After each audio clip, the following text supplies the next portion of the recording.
Bonjour à toutes et à tous. On revient interagir dans cette ligne extérieure temporelle. On peut aussi se retrouver à l'intérieur.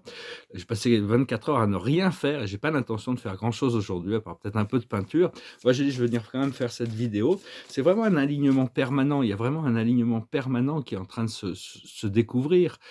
C'est un retour à la source, hein. Il y a vraiment ce ressenti de vraiment de nouvelles énergies qui arrivent. Il va y avoir cette entrée dans l'année 2022 va vraiment être la séparation des mondes, hein. Il y a encore quelques semaines de préparation et qui sont en train de nous aligner pour rentrer vraiment dans une autre dimension de réalité.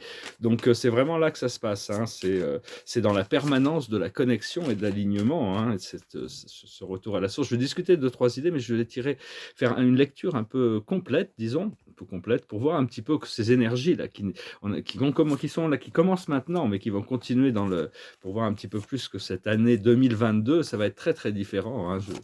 Ça y est, hein, c'est le grand changement qu'on a tous attendu depuis si longtemps, il est là, hein, il se passe maintenant si on le ressent. Mais on est obligé de le ressentir, hein, de savoir que si si Dieu n'était pas là avec nous, la réalité dans laquelle on vivrait ne pourrait pas exister. Donc la seule raison pour laquelle notre réalité existe et on opère à l'intérieur de ce champ, au plus on arrive à réaliser cette connexion avec la source, au plus le programme évolue selon notre niveau de conscience, bien sûr.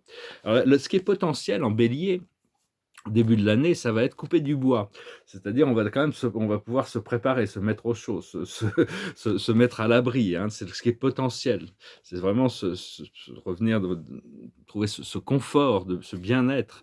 Ce que l'on peut dépendre en taureau, ce qui nous appartient donc, qui va arriver, aussi, bon, on pourrait considérer le 2e mois de l'année, c'est la connaissance profonde. C'est-à-dire cette connaissance profonde, c'est quelque chose qui est acquis déjà, hein.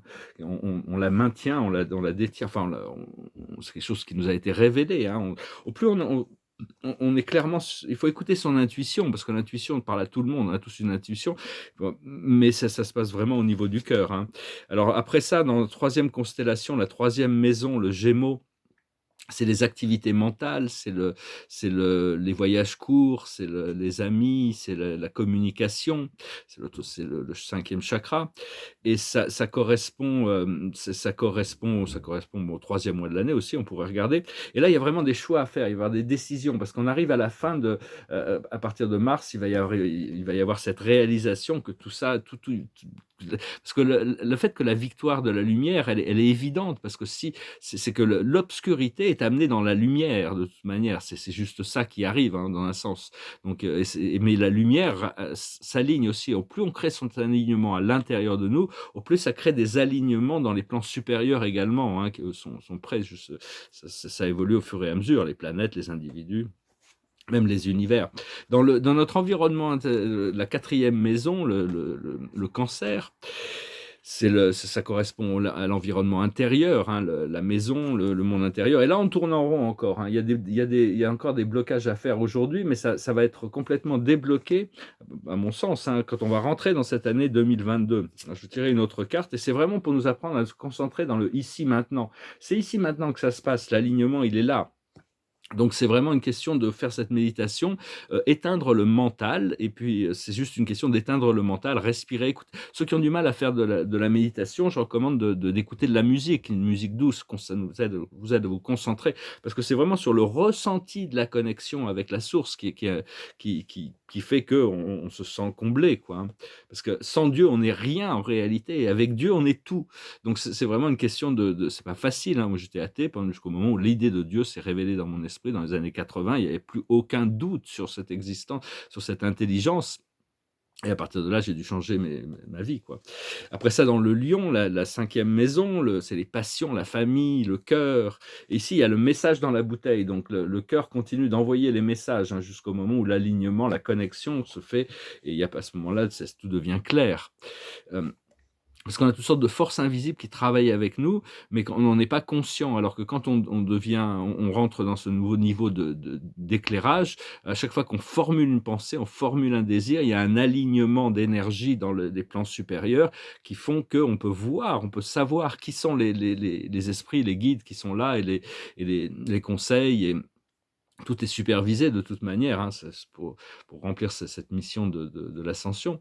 Après ça, en Vierge, La sixième maison, c'est vraiment ce qui nous, c'est ce qu'on se nourrit, c'est la manière dont on se nourrit matériellement et spirituellement et là, c'est les destinées. On est là pour remplir notre destinée. On a tous une mission, un rôle essentiel, un rôle important à jouer dans ce de l'ascension. C'est très personnel. On on doit écouter la voix intérieure pour savoir ce que faut pouvoir moi, je sais qu'il va falloir que je joue le rôle que Dieu a besoin que je joue ici.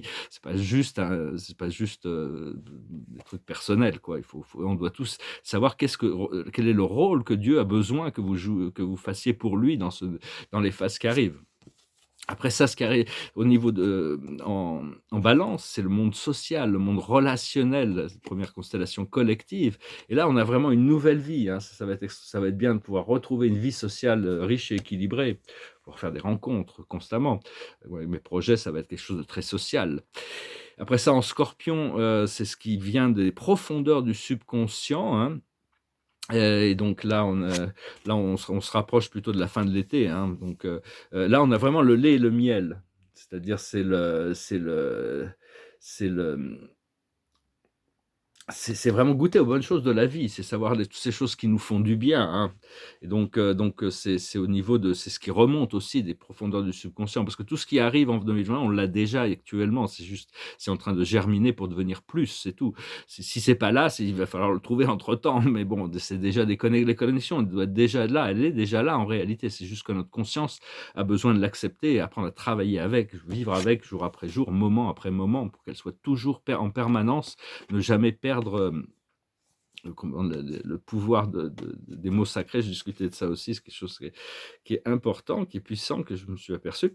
Alors après ça, en Sagittaire, c'est ce qu'on cible, nos philosophies, nos lois, nos concerns actuels et qui vont se développer en 2022. C'est la régénération. Donc vraiment, c'est la régénération au niveau cellulaire. On a tout ce processus de régénération, nouvelle vitalité, nouveau flow, meilleure prise de conscience par rapport à ce que le corps a besoin et l'alignement avec ces énergies supérieures. Parce c'est vraiment très, très personnel, hein, tout ça. Après ça, en Capricorne, là, on arrive sur octobre, hein, ouais, novembre, décembre, c'est ça. Donc enfin bon, c'est surtout ce qui en général, c'est ce qui nous vient de la mer, vient de l'univers, hein. Le Capricorne, c'était Amalthée, la chèvre Amalthée, qui était la chèvre nourricière de Zeus. Un jour, en s'amusant, il lui avait cassé une corne, c'est devenu la corne d'abondance. Toutes les nymphes qui s'occupaient de lui quand il était jeune ont pu profiter de cette corne d'abondance. Donc Amalthée, c'est la mer, c'est ce qui représente l'essence de Sophias. Bon, les Grecs, c'est des modèles, astrologiques, tout ça, qui correspondent à ce qu'on a besoin actuellement. Et là, on a l'heure du départ. C'est ce nouveau départ qui arrive, hein. C'est ce que la mer nous amène, hein. C'est parce que tout ça, ça se passe aujourd'hui, hein. J'ai juste regardé un petit peu aussi ce qui va s'ancrer dans l'année qui vient. Tout ça, ça se passe aujourd'hui. Après ça, en Verseau, c'est la contrepartie du lion, mais collectif, c'est la passion collective, c'est ce qui sort de la boîte, c'est le, c'est vraiment le porteur d'eau, c'est cette tâche du Verseau qui va arriver, c'est les espoirs, les amis aussi, les rêves. Donc c'est vraiment ici, qu'est-ce qu'on a? On a heureux, heureux. Ah bah c'est très bien, que tout semble savoir que tout est parfait, tout se vit dans la joie, dans la sérénité, tout est avoir une confiance totale dans le plan divin pour cultiver cette joie et lâcher prise de tout ça. Donc tout ça, c'est bien que tout ça soit en Verseau. Et après ça, en Poisson, le karma, l'inévitable, hein, c'est quelque chose qu'on n'a pas. Et ici, on a le yang, on a la volonté du divin. Alors cette volonté du divin, je vais discuter. Pour s'aligner, il y a un mot sacré qui nous permet de nous aligner avec je lisais ce livre, et puis dès que je l'ai fait, j'ai vu plein de choses dans l'invisible. Il y a un garde qui est venu se mettre juste à ma droite. Il y a plein de choses qui se sont réorganisées. C'est le mot Jéhovah. Le mot Jéhovah, c'était le Dieu de Noé, c'était le Dieu d'Abraham, c'était le Dieu de. C'est une descension de Yahweh qui est une descension d'Adonai. Mais enfin, ça reste la lignée de Dieu. Jéhovah, quand vous prononcez ce mot, vous alignez, mais il faut être juste et droit, parce que c'est la loi de cause à effet, du plan matériel. Donc ce mot Jéhovah ancre la vérité sur la volonté divine, et ça accélère les manifestations. Comme Joshua ou Jésus, c'est un petit peu la même chose, mais c'est plus tourné vers le vers la guérison. Donc ça, c'est des même Métatron, l'archange Métatron qui avait communiqué ces clés de Enoch, expliquait que Yahweh, c'est de contrôler tout le monde matériel et que Allah contrôlait tout le monde de l'antimatière. Comme ça, il y avait un équilibre sur les énergies émotionnelles, parce que l'antimatière, c'est le monde émotionnel qui permet à l'évolution du monde matériel. Et donc, bon, tout ça, c'est des choses assez techniques, mais disons que les clés de Enoch, c'est un super livre, mais enfin, c'est très, très, très, très, très ésotérique. Ça, c'est pas parce qu'on le lit qu'on va le comprendre. Mais disons qu'il y a plein, plein de choses dans ces tablettes, dans ces lettres de feu. Je recommande ce livre, Les clés de Enoch. Et l'aboutissant, c'est entre les mondes. On est encore en train de traverser, mais on est en train vraiment de sortir de la troisième dimension pour être vraiment très bien établi dans une plan supérieure de la quatrième, de la cinquième, de sixième, septième, etc. C'est au fur et à mesure. Mais quand on va établir notre réalité dans un plan supérieur de la quatrième, où l'expérience de la vie matérielle, ce qu'on pourrait appeler matériel terrestre, va devenir fluide et agréable. Donc c'est vraiment tout ça qui arrive, hein. Donc voilà, je voulais faire cette lecture de cartes. Donc c'est bien, c'est positif, mais enfin, même si il y aura toujours des choses à apprendre, grandir et évoluer. Parce que dans beaucoup d'incarnations, on a été des enseignants. Même sur d'autres planètes, hein, on était des enseignants, on venait d'un univers supérieur. Et mais nous, on vient d'un monde, d'une planète en quarantaine, parce que même au paradis, notre destinée est spéciale parce qu'on vient d'un monde en quarantaine. On a été exposé à énormément d'obscurité et on est passé à travers malgré tout. C'est l'amour qui nous a conduits, qui nous a guidés à travers tout ça. Des orages après des orages après des orages, c'est une sorte de test. Mais en réalité, quand on sait qu'il y a la présence de Dieu et que tout ça n'est que une expérience pour arriver à forger le caractère, on prend conscience, on devient lucide et le jeu se joue à un nouveau niveau, hein. Mais enfin, on a quand même il y a toutes ces récompenses qui viennent, le fait d'avoir travaillé dans l'obscurité, avec tant d'obscurité qui nous bombarde de tous les côtés. Et donc, il faut. C'est-à-dire qu'il faut avoir des plans, il faut commencer, il faut faire ses plans. C'est très important de faire ses plans. Rester quand même flexible pour que Dieu puisse intervenir d'une manière, transformer le plan de manière à ce que ça soit plus en alignement avec la vérité. Donc c'est toujours quand même avoir des plans quand même assez précis et pointus et quand même de ce que l'on désire créer ici, mais quand même rester flexible pour permettre l'intervention divine. Parce que c'est le retour à la source, c'est la vie au paradis, hein. C'est vraiment mais ce paradis, on doit s'aligner avec, à l'intérieur de nous. C'est la manière qui a été choisie. C'est ce que Dieu avait choisi, hein,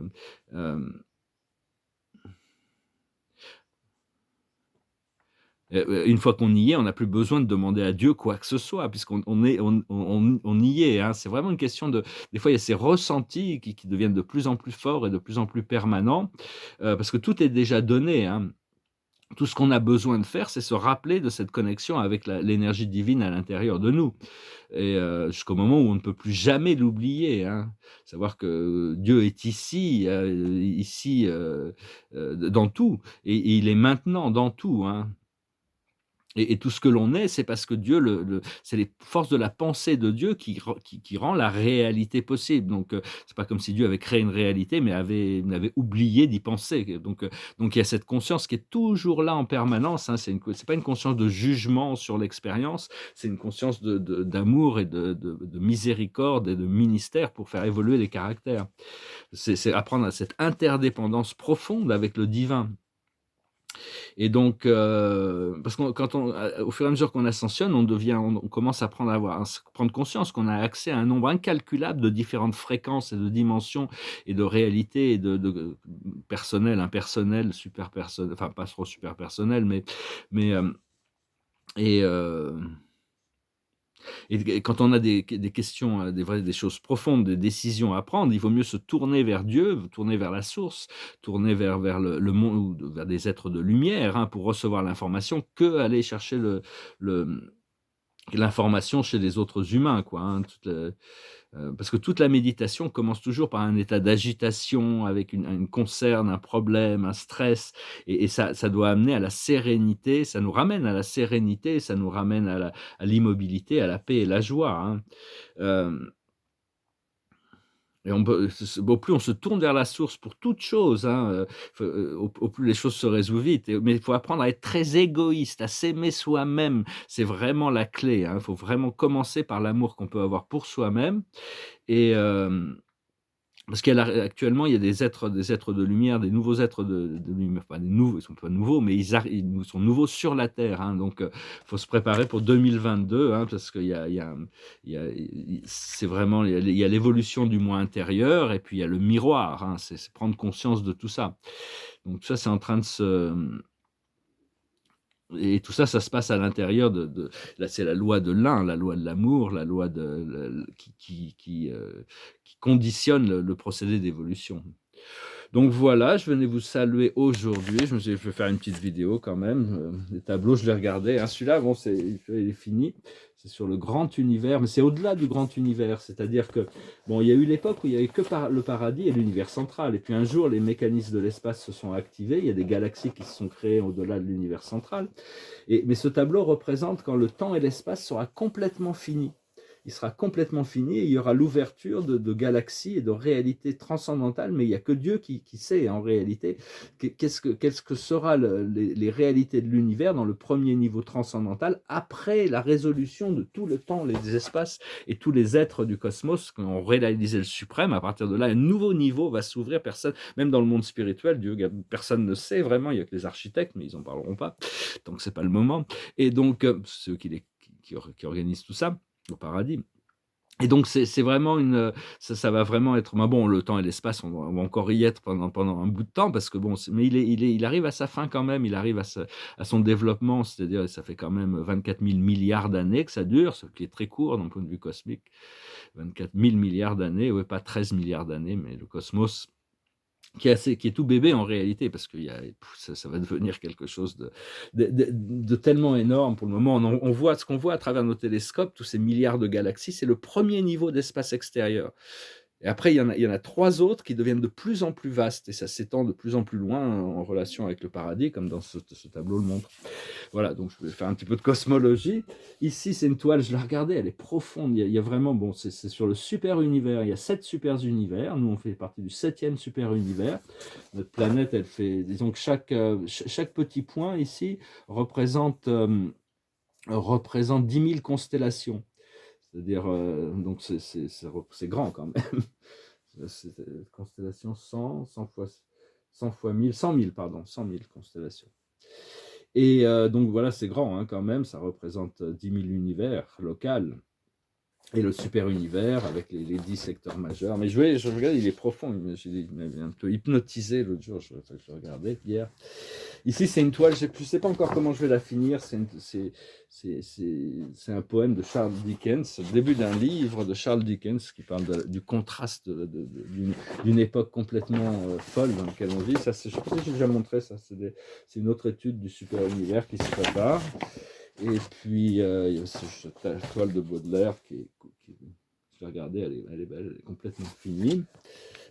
Là, par contre, je sais pas, celui-là, je vais peut-être le garder quand même, c'est des boards, je vais le montrer un petit peu, hein, il est déjà pas mal, enfin, il est pas mal, celui-là, je vais le garder comme ça, mais les deux autres, je vais peut-être repeindre dessus, j'avais commencé deux autres, c'est un petit peu trop répétitif, je vais peut-être passer, j'ai envie de peindre des choses un peu différentes, et celui-là est toujours pas fini non plus, il y a toujours la couleur des flèches, je vais peut-être revenir en turquoise, et puis encore un peu le centre, et puis la couleur de la planète Terre. Ici, c'est les divisions du 7e super univers avec les 7 super univers qui tournent autour de l'univers central. Et là, on voit à peine les galaxies extérieures. Ça, c'est sur le grand univers, alors que l'autre est au-delà du grand univers. Voilà, et puis là, c'est un tableau qui monte encore. C'est un tableau surréaliste. Je vous remercie d'aimer, de partager, de commenter, de souscrire. Je vous remercie de venir me saluer, voir écouter ce qu'on a à dire, parce qu'en réalité, tout est maintenant, tout est ici. C'est dans cette connexion, hein, dans l'un, et on doit maintenir cette connexion. Et à ce niveau, au niveau du cœur, on est tous connectés et toutes les choses sont possibles. Il y a toutes sortes de réalités incroyables qui sont là, disponibles. Et donc on s'aligne et il y a toutes ces choses merveilleuses qui sont prêtes à se manifester aussi. Hein, donc c'est une grande joie, un grand bonheur. Et donc voilà, je vais finir avec une chanson qui me passait par la tête, juste quand je me suis réveillé ce matin, elle me passait par la tête, je me dis c'est peut-être celle-là qu'il faut que je chante, ça s'appelle Natural Mystic, goes like this. There's a natural mystic blowing through the air. If you listen carefully, now you will hear. This could be the first trumpet, might as well be the last. Many more will have to suffer, many more will have to die. Don't ask me why. Things are not the way they used to be now. Won't tell no lie. One and all got to face reality now. Though I try to find the answer to all the questions they ask, though I know it's impossible, go on living through the past. Don't tell no lie. There's a natural mystic blowing through the air. Can't keep them down. If you listen carefully, now you will hear. There's such a natural mystic blowing through the air. Won't tell no lie. There's a natural mystic blowing through the air. Ouais, vaut mieux que je m'arrête là avec la sonnerie de téléphone. C'est pas dans les studios de musique, il y a toujours ces tampons pour éviter qu'il y ait le moindre bruit qui rentre. Donc, enfin bon, faut rester léger, faut rire des choses, faut toujours rire des choses. Plus on rit, le rire, c'est très très puissant. Ça communique et ça fait beaucoup de bien. Faut recommencer à rire. Plus. Alors la carte de la journée, ça reste le 9 de Gabriel. C'est consciemment, puissamment intégré, connecté, Jéhovah, avec tout le monde naturel, toutes les forces invisibles. On l'appelle, il répond tout de suite. Et donc faites preuve de détermination et allez de l'avant. Soyez prêts à tout. Activisme environnemental. Donc soyez prêts à tout. On va avancer là. Ça y est, il y a des choses incroyables qui se préparent. Je vous souhaite une excellente journée. Je vous dis à très bientôt. Adonai.